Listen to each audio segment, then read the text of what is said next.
నమస్కారం. Welcome to I dream. ధర్మ మార్గం విత్ విజిత కార్యక్రమానికి స్వాగతం.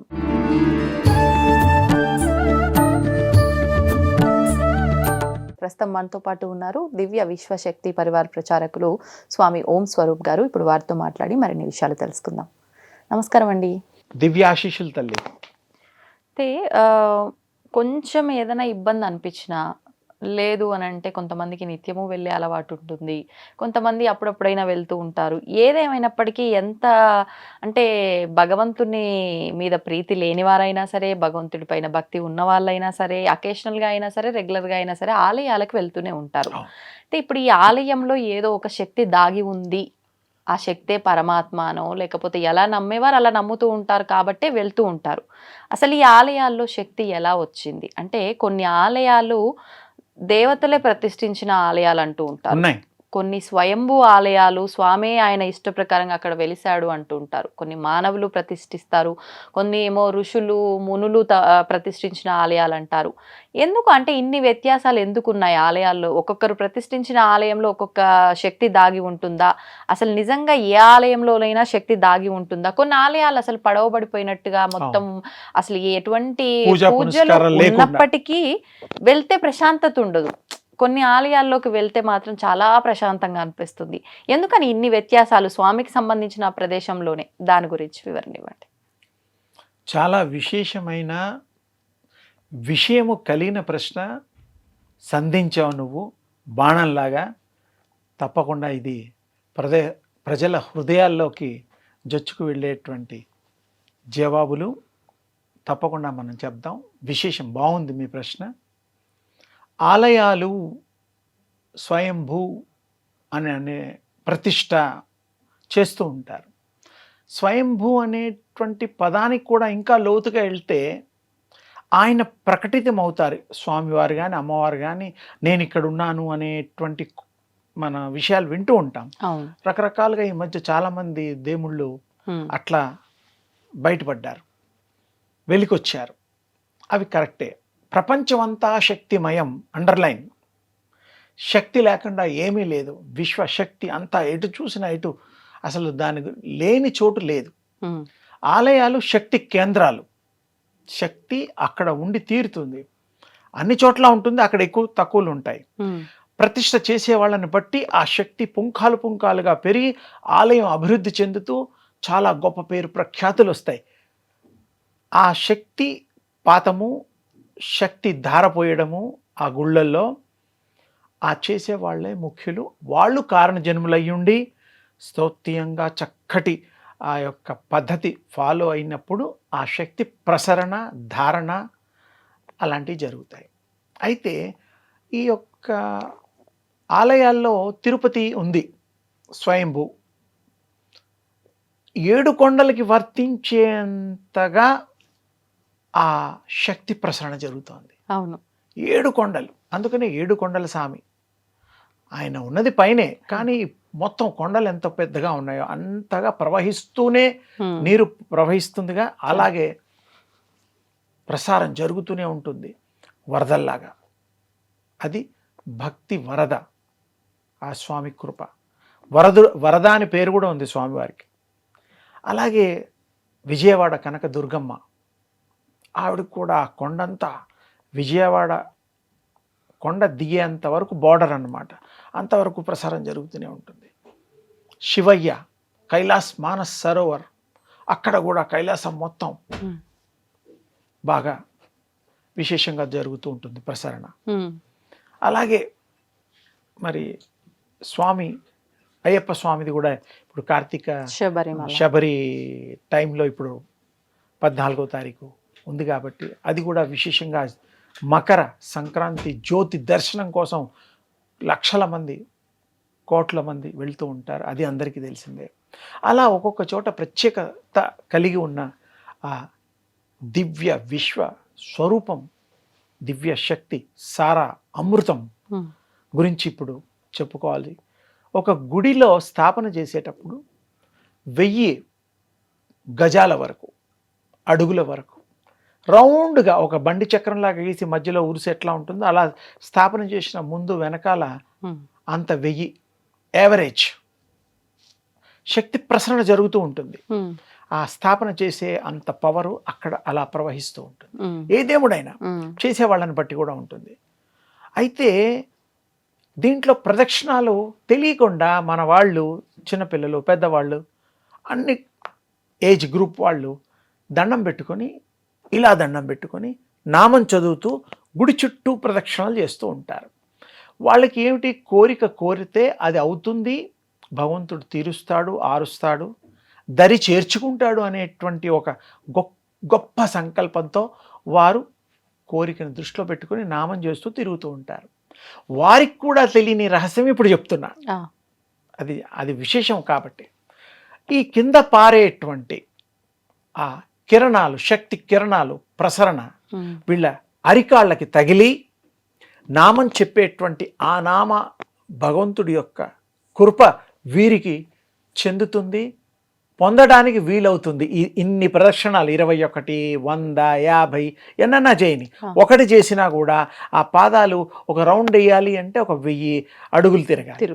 1000 అడుగులు వరకు వారు ఎంత జస్ట్ లైక్ నీటిని తోడినట్టుగా, పంపు చేసినట్టుగా ఆ అరికాళ్ళల్లోంచి ఆ శక్తిని స్వీకరించేటువంటి గుణం ఈ ఆత్మకి, ఈ శరీరానికి కలిగి ఉంటుంది. ఉమ్, అది మనసా వాచ ఆ భగవంతుడిని నామం చేస్తూ చేసిన వాళ్ళకే సుమా. ఊరికే చేసిన వాళ్ళకి శక్తి తగులుతుంది, కానీ వీడు ఉపయోగించేవాడు. డబ్బున్నవాడికి, అంధుడికి 1000 రూపాయలు నోటిస్తే ఏం తెలుస్తుంది? కాగితం అనుకుంటాడు. ఆ పద్ధతుల్లో ఇక్కడ విశేషంగా అది తగులుతూ ఉంటుంది.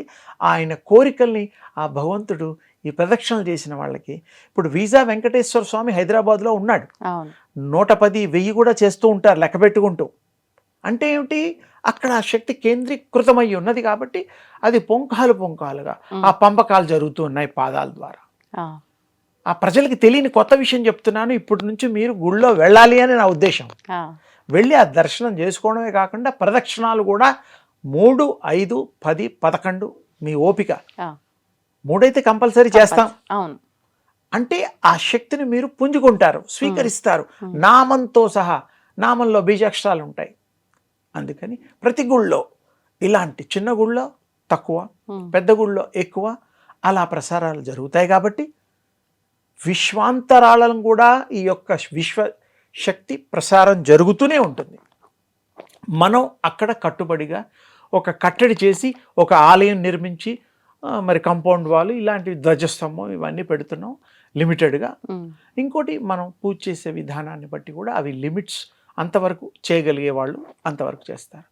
విశ్వమంతా శక్తి ప్రసారం జరిగేటట్టుగా, విశ్వమంతా తేజోమయంగా, విశ్వమంతా శక్తిమయంగా ప్రసరించాలని యోగులు, మహిమాన్వితులు, మహనీయులు హిమాలయాల్లో, అక్కడ సిద్ధాశ్రమంలో చేస్తుంటారు మన మంచి కోసం.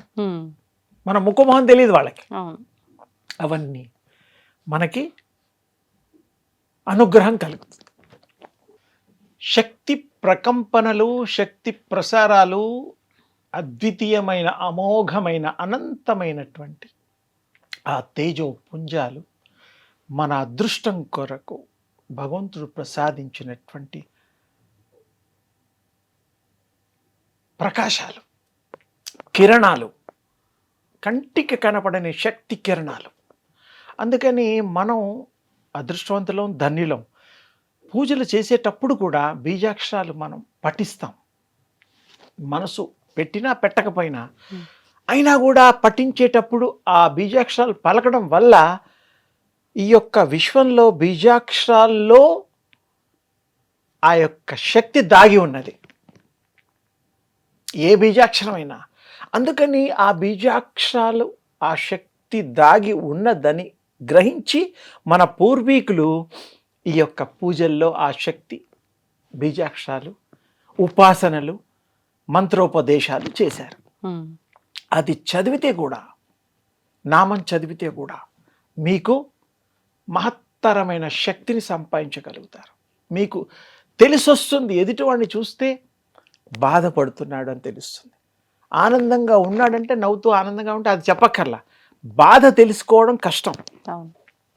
ఆ బాధ నివృత్తి కోసం మీరు కూడా వారికి ఉపశమనాన్ని చేయొచ్చు. మంత్ర దీక్ష ద్వారా, బోధన ద్వారా, శక్తిపాతం ద్వారా. ఉమ్, అది ప్రసాదాలు ఉంటాయి, భగవత్ ప్రసాదాలు. ఇక్కడ మీరు విశ్వశక్తికి ఈ మధ్య కాలంలో చాలా ప్రయత్నం చేస్తున్నాను. ప్రపంచంలో ఇంతవరకు లేనటువంటి దివ్య విశ్వశక్తి ప్రసార కేంద్రాన్ని నిర్మించాలని నా యొక్క కోరిక. అక్కడి నుంచి అందరికీ ప్రసారం చేయాలి. ఎలాగైతే శాటిలైట్ ద్వారా సిగ్నల్స్ పంపిస్తూ ఉంటే మన అన్నీ పనిచేస్తాయి. ఏమిటి, మీ సెల్ ఫోనే కాదు, టీవీలే కాదు, శాటిలైట్ కూడా మనకి స్వీకరించి మనకి అందిస్తూ ఉంటుంది. ఇవేమీ అవసరం లేకుండా అక్కడ దర్శన మాత్రంతో అక్కడ వచ్చి ఒక్కసారి చూసిన వెళ్ళిపోయిన వాళ్ళు చాలామంది వస్తారు. నేను అది చాలా సీరియస్గా ప్లాన్ చేస్తున్నాను. ఈ తెలంగాణలో కూడా నేను ప్రయత్నం చేస్తున్నాను, నాకు సరి అయిన స్థలం దొరకలేదు. ఆంధ్రాలో నాకు చాలామంది దానికి అవకాశాన్ని కల్పిస్తున్నారు. కానీ చూడాలి, భగవంతుడు అమ్మవారి ఇచ్చ ఎట్లా ఉంటుందో, శక్తి మాత ఇచ్చ.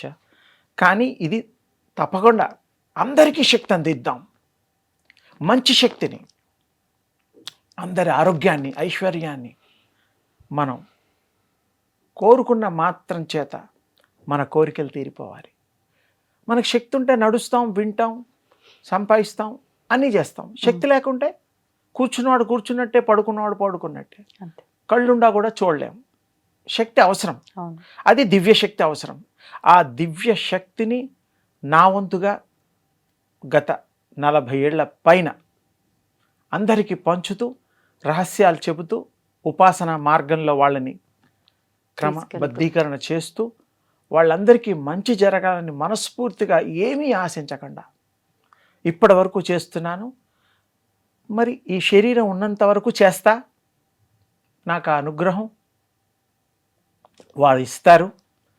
ఎందుకంటే శక్తి లేని చోట్లేదు, మీలో నాలో సర్వత్రా వ్యాప్తి కలిగింది. కానీ గుర్తించాలి మన అడ్రస్ ఎక్కడ. అడ్రస్ లేకుండా మనం ఇప్పుడు తిరుగుతున్నాం. ఇళ్లలో ఉన్నాం, అది వేరు. ఆధార్ కార్డులు ఉన్నాయి, అది వేరు. అలా కాకుండా ఆత్మకి ఐడెంటిటీ కావాలి. నా ఉద్దేశం అది. ఆత్మ ఐడెంటిటీ తీసుకుంటే దానికి ఫుల్ అడ్రస్ వచ్చేస్తే తనేంటో తను తెలుసుకుంటుంది, ఇతరులకి ఉపయోగపడుతుంది, తానుగా కూడా ఒక పరివర్తన చెందుతుంది, ఆ పరాశక్తిలో లీనమవుతుంది. అందులో సందేహం లేదు. దివ్య శక్తిని ఉపాసించండి, దివ్య శక్తి వంతులు అవ్వండి. గుళ్ళు గోపురాల్లో ఉండే శక్తిని కూడా మీరు స్వీకరించండి. ఏ దేవుడైనా శక్తి సంపన్నుడే. శక్తి లేకుండా మరి దేవుడు గారు, దేవుడు అంటేనే శక్తి. అలాగే మీరందరికీ మంచి జరిగి, ఈ ఆంగ్ల నూతన సంవత్సరం మొదలైంది. సంక్రాంతి కూడా విశేషము. క్రాంతి అంటే వెలుతురు, తేజస్సు.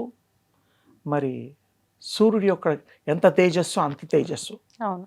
సంక్రాంతి అంటే సంక్రమించడం, మనకి పొందడానికి వీలైనటువంటిది. చాలా మంచిది. తప్పకుండా అందరూ ఉపయోగించుకోవాలని మనస్ఫూర్తిగా ఆశిస్తూ, అందరికీ సుఖీభవ, వర్ధోభవ, సుప్రసన్నో భవ. ధన్యవాదాలండి.